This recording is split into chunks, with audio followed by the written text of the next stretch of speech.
un grand point tey ci li nga xamante ne moo di xibaar bi gën a fës ci internet bi di affaire Kilifeu Sofia. waaw ni ñu ko doon waxee sànq Aïssata toile bi yëngatu na bu baax a baax sur l'affaire Kilifeu, trafic de visa, révélation choc sur le mouvement Y'en a marre et les activistes, ils devraient donner le bon exemple, etc. Les titres qu'on peut lire sur Leral TV. Leral TV mooy chaîne bi nga xamante ni publié na vidéo yooyu qui incrimine Kilifeu, un des membres de Y'en a marre et Seneweb, qui reprend l'information depuis hier dans la matinée. Un article publié par nos confrères de Leral est devenu viral à travers une vidéo et des audios. L'activiste Kilifeu est mis en cause dans une rocambolesque histoire de trafic de visa. Sur les images, on y voit recevoir une liasse de billets qui serait destinée à l'obtention de visa diplomatique. Une scène filmée par son ami du nom de Tcherno qui cherche un visa pour son enfant et sa femme qui devaient voyager au plus tard le 16 juillet dernier. Il aurait remis à Kilifeu la somme de 4,5 millions de francs CFA. Pour certains, il n'y a aucun doute Kilifeu est un trafiquant de visa, mais pour d'autres, par contre, ils pensent qu'il est victime d'un coup monté, une situation face à laquelle Kilifeu a tenu à réagir. Effectivement, Kilifeu réagir na ci accusation yooyu dugal na benn vidéo. Ensuite, yeneen vidéo génnaat ci histoire bi et les internautes ont réagi. La Sénégalaise qui dit Kilifeu, quand on se sait coupable, on doit se taire. Sûrement, ils pensaient que la vidéo n'avait pas de deuxième partie, comme on peut regarder des gens qui t'ont toujours estimé et leur mentir. Yàlla nañu Yàlla dolli sutura ak doylu.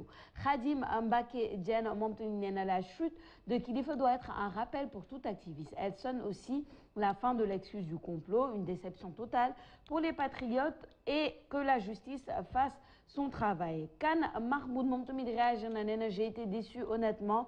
Kilifeu était un grand que j'appréciais beaucoup de par son franc-parler et de l'image qu'il incarnait.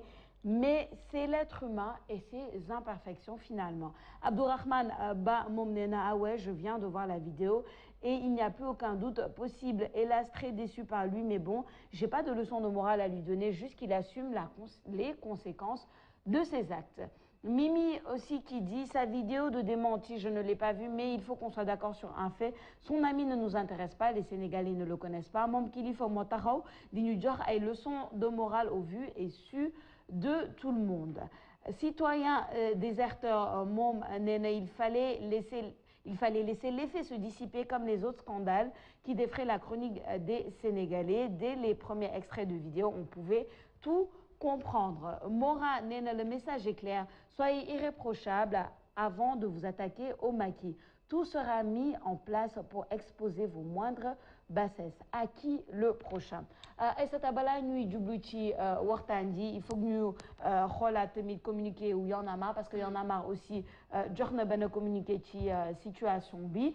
Je vous dis un extrait du communiqué de Y'en a marre. Le mouvement Y'en a marre a pris connaissance des vidéos diffusées par le site leral.net mettant en cause Landing Bessane Seck alias Kilifeu, membre du mouvement, dans une affaire présumée de trafic de visa et de passeports diplomatiques. Y'en a marre rappelle cependant que tout acte posé par un de ses membres en dehors de ses activités officielles est considéré comme strictement personnel et ne saurait être imputé au mouvement. Nous rappelons également que Kilifeu nous a notifié de la décision de surseoir à toutes ses activités au sein de Y'en a marre. La coordination accusé-réception et pris acte de la décision en attendant la suite de cette affaire.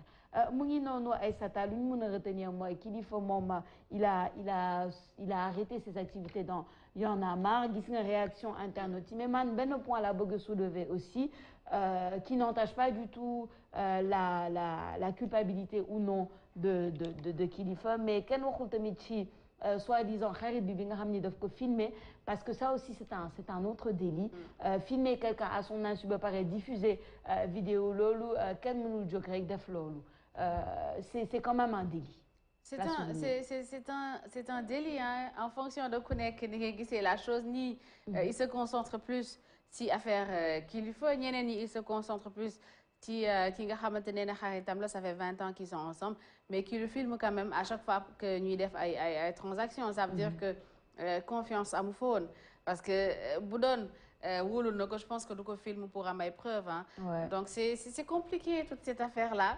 Moi je suis doublement déçue hein, déçue, mais je vais pas faire la morale quand même parce que voilà ku nekk am nga say affaire yoo xamante ne nii boo sañoon duñ ko mettre ci place publique bi nit ñi di ko xam. C'est ça. En tout cas c'est compliqué. Man ça ci sori. Ouais. Aïssata bëgg ci sori mais moi ça soulève beaucoup de questions pas vraiment man ci sama xel déjà la notion de personnage public bi nga xamante ni da nga war a représenter une certaine manière d'être da nga war a irréprochable en quelque sorte am na yi nga xamante ni suñu xamee ni da nga koy def surtout quand tu représentes certaines convictions day xaw a doy waar mais aussi la notion d'amitié est-ce qu'on sait vraiment c'est quoi la notion d'amitié parce que nee nañ un de plus de 20 ans qui se termine comme ça on se pose des questions sur les motivations premières même de boobu et la notion aussi de justice et la suite de cette affaire man daal ay questionnement yu bëri ñoo nekk sama xel. temps yi daa am benn expression bu ma jël. dans une république normale et calibrée. dans une république normale et calibrée quand on parle de trafic de visa. dafa am fu ñu koy réglé ak nu ñu koy réglé. jusqu'à pour le moment en tout cas gisaguñ loolu. te jàpp naa ne sax kilifa lu muy ñàkk ci mbir mi ci wàllum crédibilité. moo ëpp sax ko ci wàllum yoon. c'est ça. Parce que boo seetee l'excuse du complot n'est pas valable. En tout cas n'est pas valable pour lui. Parce que boo seetee ci image en tout cas lu ñu gisagum en attendant que peut-être yoon def liggéeyam yorul doxalinu kilifa. comme nu mu tuddee boppam parce que quand même je pense que man li ma gën a jaaxal ci mbir mi mooy dafa njëkk a def vidéo benn vidéo sax la def Sofia. parce que jusqu'à présent defagul beneen vidéo pour démentir. la deuxième partie de ouais. parce que vidéo bu mu ko defee waaj bu mu waxee mu génnaat moom dafa def vidéo jàkkaarloog Sénégalais yi devant le peuple sénégalais encore une fois comme il a l'habitude de le dire. pour wax ñu informer ñu ne mbir mi wàllum jaayum oto la. mais du trafic de visa. donc mu nekk mbir moo xam ne dafa doy waar te nag kuy woote dara yaakaar naa ne yaa ci war a jiitu ba noppi. balaa ngay jigi mais l'excuse du complot franchement pour quelqu'un comme Kilifeu ak lu mu incarné ci réew mi. ci 2012 ba léegi je pense que quand même doy na waar l'excuse du complot bon ñu bëri gëmatuñu ko vu la deuxième partie de la vidéo etc mais comme ni ko Pine waxee passe histoire bi affaire bi dafa am deux volets il y a le volet judiciaire bi nga xamante ni bon c'est pas à nous de rentrer dans ce terrain-là il y a le volet aussi maintenant de la crédibilité et de l'opinion publique je pense que loolu moo gën a doy waar par rapport à Kilifeu mais il faut souligner aussi à travers le communiqué de Y'en a marre que bon une certaine prise de responsabilité pour moom je pense que ça a été justement de se retirer ci lépp lu jëm ci les activités du mouvement Y'en a marre. Il l'a fait d'ailleurs. Oui c'est ça. defoon na ko ci première vidéo bi Y'en a marre se protège également. Oui. Par rapport à ce qui s'est passé.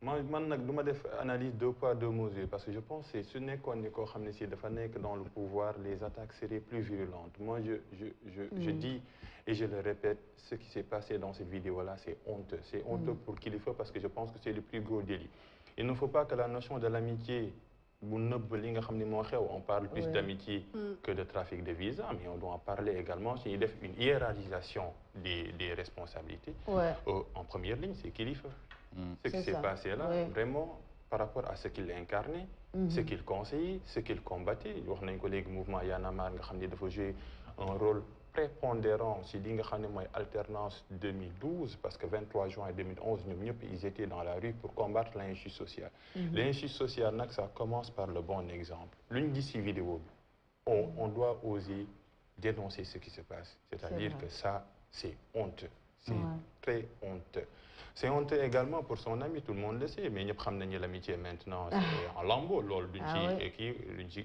c'est man dama wax ni sax c'est honteux également pour le site d'information qui en a fait une affaire personnelle parce que quand on donne l'information mais pas je clôt le débat Y'en a marre non tu es un site d'information même ce titre-là da nga ko war a xool pas tu ne clôt pas le débat par rapport à Y'en a marre tu donnes une information et tu laisses un peu les gars yi ñu apprécier par rapport ak information bi le journaliste n'est pas là pour faire des commentaires ou bien pour répondre en groupe ou bien pour se mettre à la place d'un groupe donc c'est une hiérarchie un triptyque c'est honteux avec un grand H pour Kilifeu parce que cet acte-là vraiment avec les images gis nañ ko on voit kenn du gis le soleil qui apparaît ne kenn gisu soleil bi moo tax l'excuse du complot dañuy wax ni kenn mënu ko valable affaire amitié ñëpp xam nañ ni amitié amatul et le gars sax wax na ko ni man Oma Kharit dans la vidéo nee na ko man Oma Kharit on a fait 20 ans mais soo amoon loo bëgg a wax ci man doo am ay les arguments donc wax na ko boppam waru koon filmer parce qu'on ne filme personne à son insu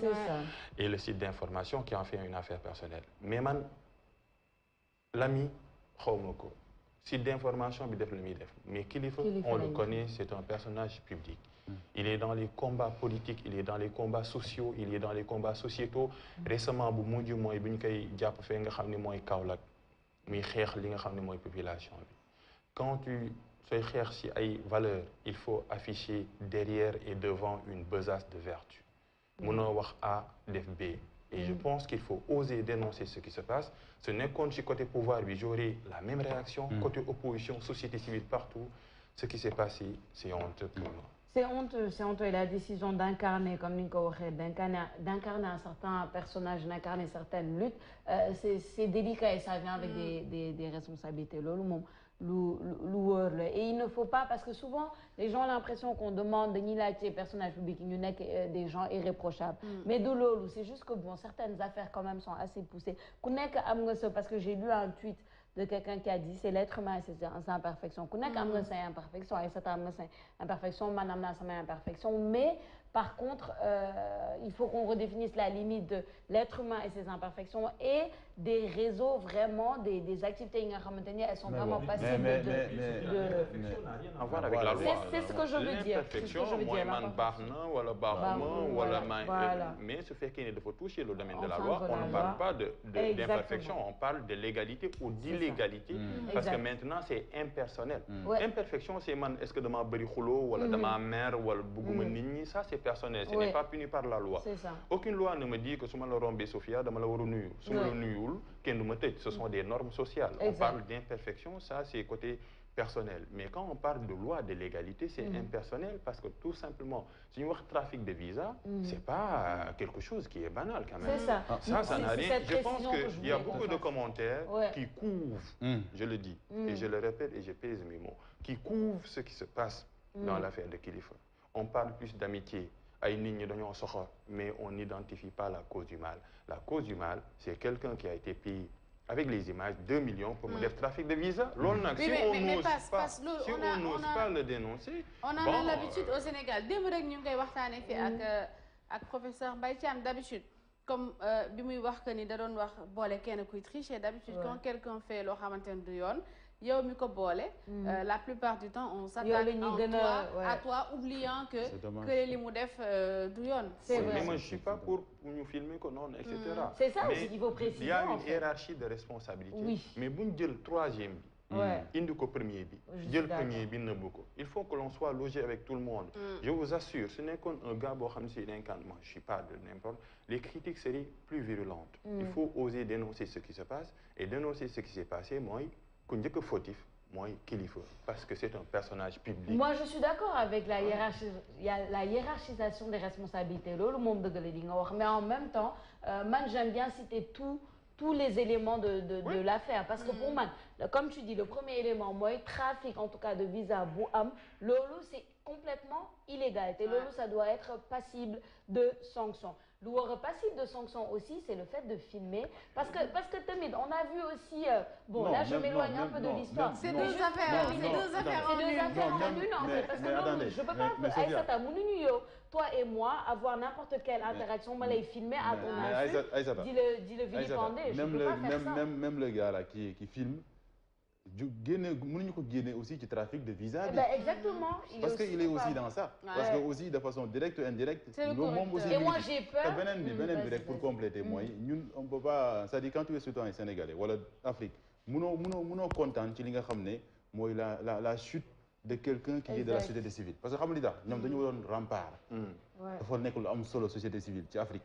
mais tey jii bu fekkee ne ñoom ñoo ñu war a kaasal ñoo ñu war a doxalal ñoo ñu war a gis ñi nga xam ne dafa lëndëm ñi ni ci lu leer wala sax porte yenn combat yi ñu gis ne ñoom ñi ngi commencé nasaxal li nga xam ne mooy lépp lu jëm ci wàllum démocratie parce que quand même quand on parle de trafic c'est extrêmement grave mais moi l'autre question que je me pose également pour terminer mooy facilité bi nga xam ne tey jii Sénégal nit ñi ñu ngi koy am ci wàllum diplomatie passeport diplomatique parce que boo déggee lu mu wax Kilifeu ci vidéo bi mais on doit se poser des questions parce que passeport diplomatique Aïssata daf ñuy yàqal ñun.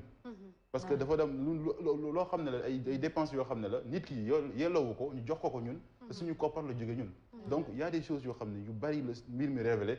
mais yaakaar naa ne je pense que boo deful nank on va.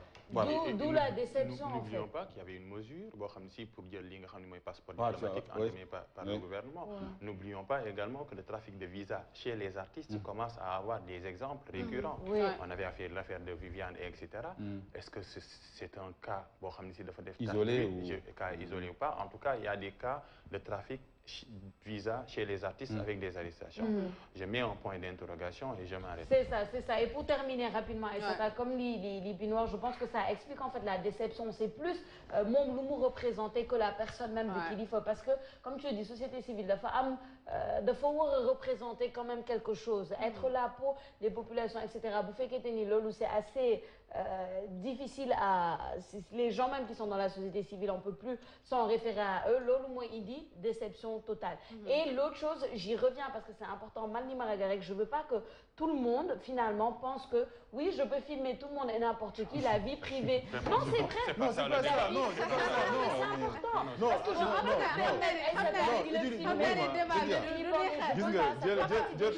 jël loo xam ne ci wàllum données personnelles la daal di koy tas